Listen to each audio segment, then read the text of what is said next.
Okay, the EART EGLP 610 is back on the bench, and I've worked on a circuit which is a takeoff on. I'm really close to the camera, so I'm going to try not to speak too loudly. I've noticed in some videos I'm pretty loud when I'm close to the camera. This is a takeoff on the circuit I did for the IYV300, where I have independent volumes for each pickup. It had a toggle switch on it, a three-way toggle switch, and this one will be a three-way blade switch. I tested yesterday, and I'm just going to get this in by a very narrow margin by bending the lugs flat out to the sides, and I might have to just scrape the wafer a tiny little bit, but it's going to go in. So we're going to get the good solid blade switch in there, I think. So I've got some new push-pulls for the volume controls. I'm going to put a Fralin resistor on the bridge so that when I split it, the second coil will have some output. Because these are emulating the 57s, I'm thinking that's what I remember for when I tested the Vansons. But we'll see. That might change. And basically this is going to be the circuit. It's the same as usual. Pickups go into pin 2, outputs on 1. That allows for the volumes to be independent, so blending between the two is possible, and there will be no tone control on this guitar because there is no place in here to be able to do that. Well, there would be a place right in the center, but I'd have to do a lot of rework here to basically route out this area. I don't want to do that. This is a very thin guitar, and they did their jobs, and I'm going to be able to get those pots in. I'm going to be able to get the switch in, and so that's the way it's going to go. So basically, disassembly starts first. The first thing will be to turn the guitar over. And that's going to just drop that out a little bit, which could be this one. It will work.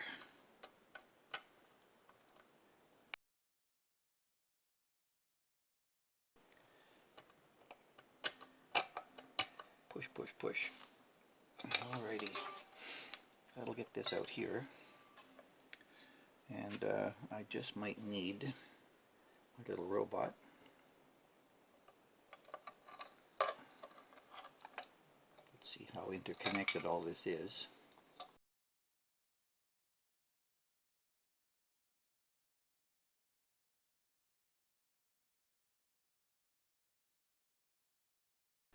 And now we have everything open.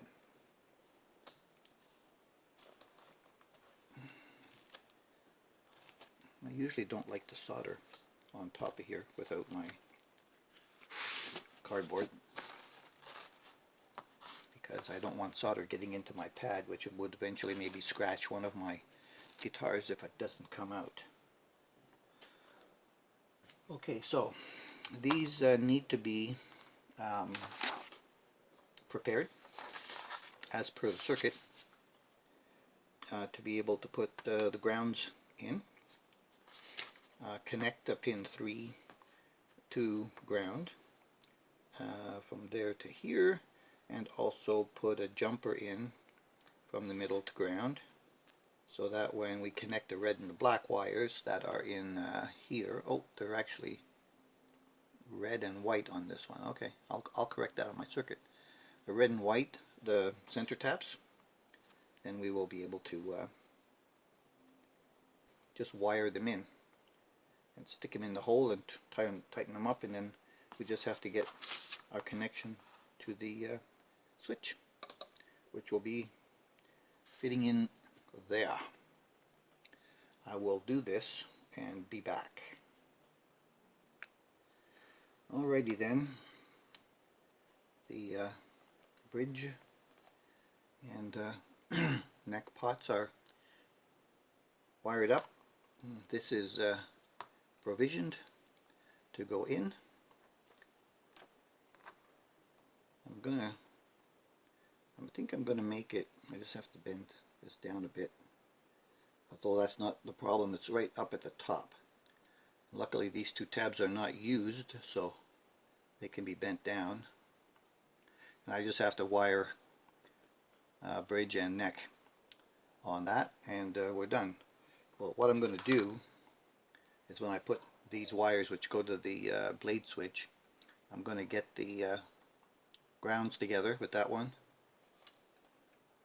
I need this one also to get the output going to the jack. I have to strip that a little bit more. All the grounds are going to be connected together as best I can here at the switch. I'll probably put a sleeve on it, and that'll make the common ground between all of these shielded cables at the switch, because there's no ground on this style switch. So give me a second and I'll do that. Okay, my tie wraps are in. I've soldered to the switch.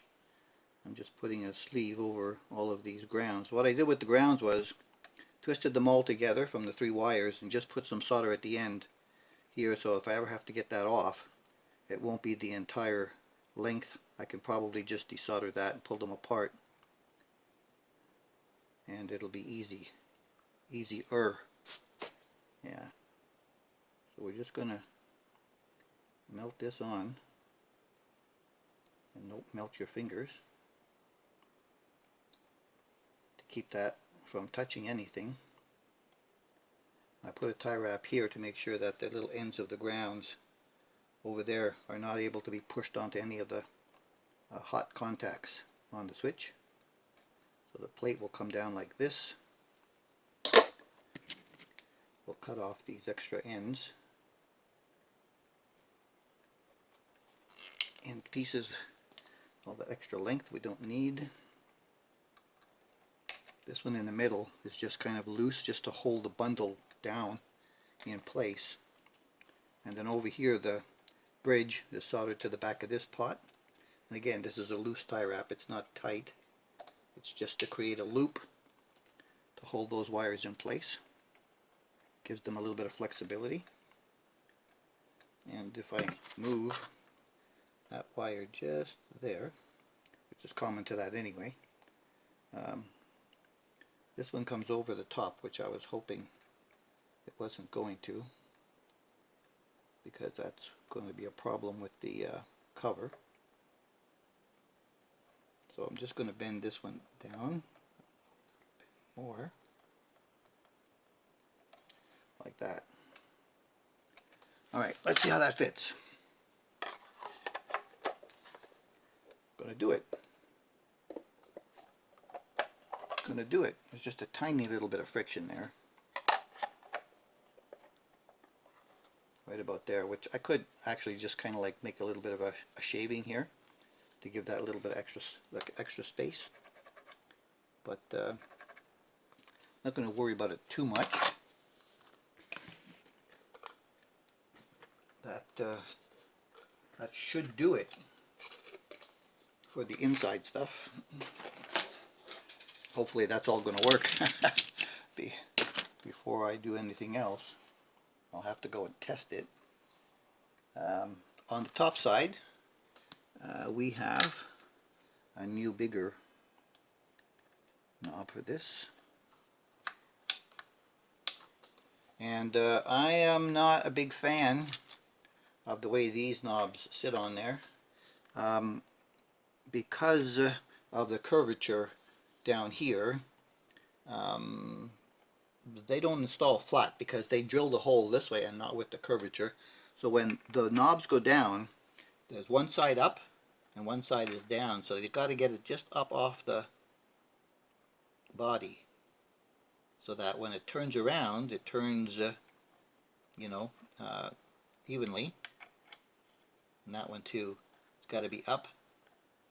And I found, taking them off, that I mean, it's the look of the guitar, but I was thinking maybe of putting on some other silver knobs that just fit on the splines. Anyway, that's a job for the next step, and I'm going to go give this a little run through, make sure that all this works before I button up the cover in case I have to do any desoldering, and I'll be back. Okay, everything worked as advertised. I got these pots to work, and they push to pull them, but they feel pretty good. And I know they're not going to pull off because the set screw's in there. So, alright, we're going to go with those for now, but I still have the option of putting the dome knobs on it if I desire. The next thing I have to do is some fret work. I did some fret checking last night, and I've got some high frets, 1, 2, 3, 4, 5, 6 to start with, at least. And so the strings will need to come off now, store the bridge because it's been intonated as well, and the tailpiece, and then I'll have to do the fret work, clean up that neck. I think there's a little bit of stuff on it. It's got a finish. I just need to clean it off, polish up those covers, put some new strings on this thing, and she should be good to go. There's 8s to 38 or 9s, and I think I'm going to go with 8.5s because I don't have any 8s. That's the closest I've got. I could go 9.5 or 9 to 42s, but I think I have an 8.5 set, which I'll probably use. Okay, that's it for a bit. I don't know how long I'll be doing the rest of this stuff, but for you it's going to be like a snap. Okay, we're at the frets. I've got them leveled. Now it's going to be a matter of crowning. A few of them I didn't have to touch here, but just because, you know, everybody talks about these EARTs. Oh, you know, stainless steel frets and rounded ball ends and blah blah blah. Yeah, they're great, they're stainless steel, but guess what? You'll get uneven frets anyway because it's just the nature of the beast, and it doesn't mean you're not going to have to fix them. So you file them down, you sand them off, you get them level, and you recrown them just like any other frets. You've seen me do it before, and if you're new, just go back and watch some of the other ones where I've done that. And once you get them all crowned up again and polished, then it's going to be perfect. See you on the other side. So it's been a minute, here we go. The frets are leveled, and the board has been lemon oiled. It took 2 coatings of lemon oil. It completely sucked up the first one in minutes, and it sucked up the second one that I left on there for about an hour or two, 95%.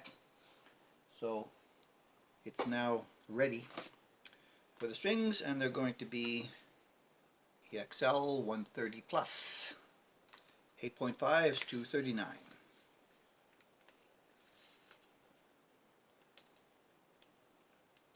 That's the closest I have in my stockpile to 8s. Oh, that was going to come off of there easier. Okay, I'm going to string this up, make sure that all the setup is still in place. I tried not to move any of those posts while I was working on it, so we'll see how it goes. And while I'm at it, I wanted to point out that the tuners on here are, oh, jeez, I lost my bridge, are good enough that when you pull on the posts, there's no clickety clackety clickety clackety like you find on lower budget ones. This one is a tiny bit loose. This one's a tiny bit more, but tight enough in the gearing that it's not flopping all over the place, and that gives you a better precision. Okie dokie. So I finished the setup on this last night, let it sit here overnight, and we'll see how it performs. We're going to take it to the amp. Looks like the fretboard and everything is still exactly where I left it. I just checked the tuning. I had to do a little bit more stretching again this morning, but other than that, it looks pretty good. Let's take it to the amp and check the tuning there to my little Amazon unit. I figured out what was partially wrong with it. There's a button here that will be able to allow you to tune into flats, and there was one flat on and I couldn't figure out why. Was it not tuning properly? It was me. I just had to read the instruction booklet. Alrighty. Let's get her plugged in here and we'll compare the tuning on the Mustang.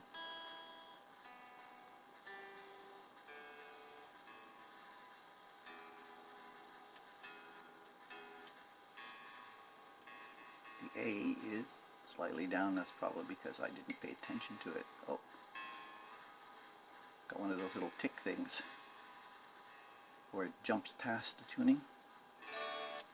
Alright, it sounds okay acoustically. So this is again just through the camera amp, open air. Let's get up my 65 Deluxe Basic.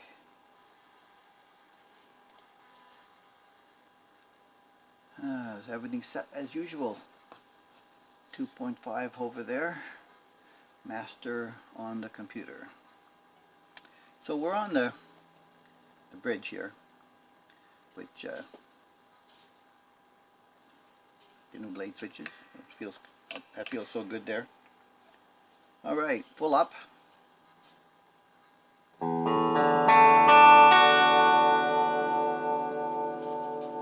Wow.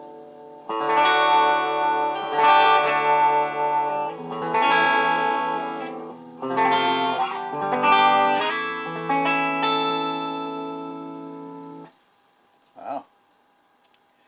They say this is good for the mid-range, and it certainly is. I like it. I hear it, and there's no treble bleed circuit in here.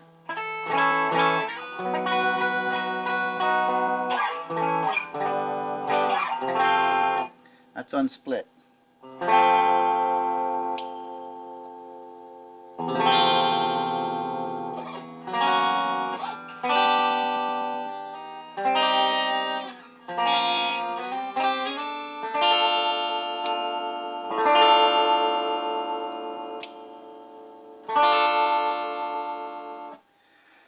So it's a bit thinner, even though I've got the Fralin resistor in there. I only put a 1K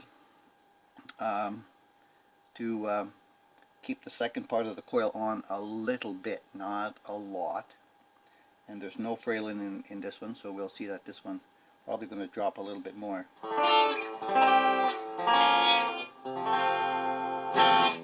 So I like the sound. Let's go to the neck.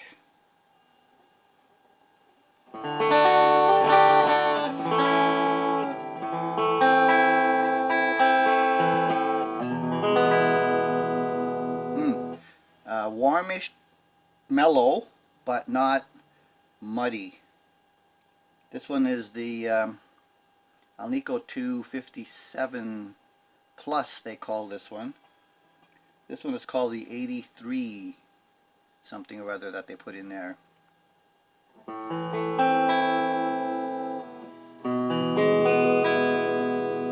It's beautiful. split it.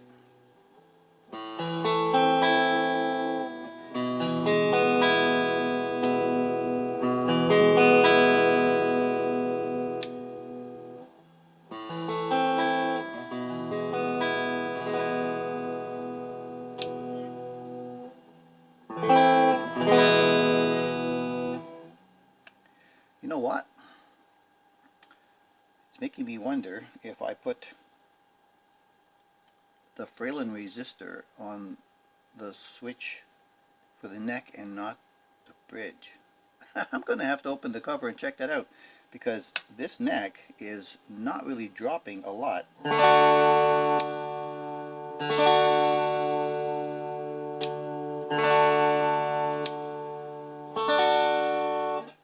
That's making me wonder. Yeah, so this is pretty great. A good deal. Sounds spectacular. Oh, let's go to the middle. We didn't do that. Let's see what that goes like. Okay, here's the neck. Well, let's do the neck with the full. The bridge. The middle.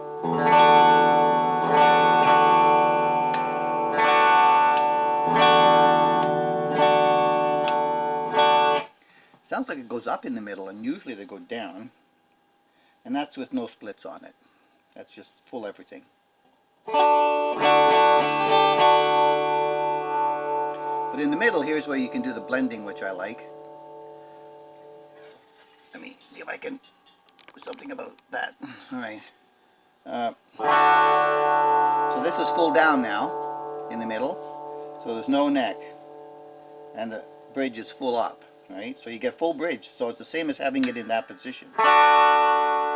Essentially, you can operate this thing in the middle position alone, if you choose to, just by, you know, controlling your knobs instead of flicking the switch. It goes off. It's the same as there.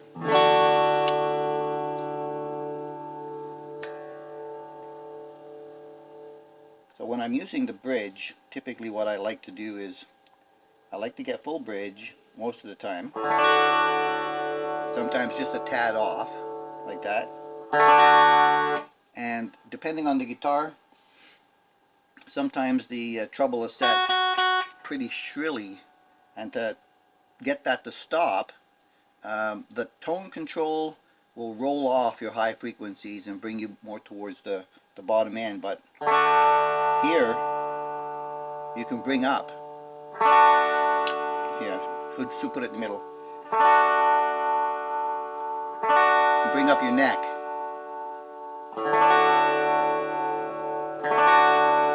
Gives you a little bit more output, plus it'll add some of the warmth that the neck has and give you that combination that you're looking for. So you've got multiple ranges of warming it up without losing any frequencies with the tone control. And that's why I like individual volume controls whenever I can accomplish them. So this is the culmination of the EART EGLP 610. I have to cut those strings off. I just received a gig bag for this yesterday from my friends at Amazon, who of course took my money for it. Love the roller bridge in there. It is perfect. That's my first second-hand guitar that I bought. My first.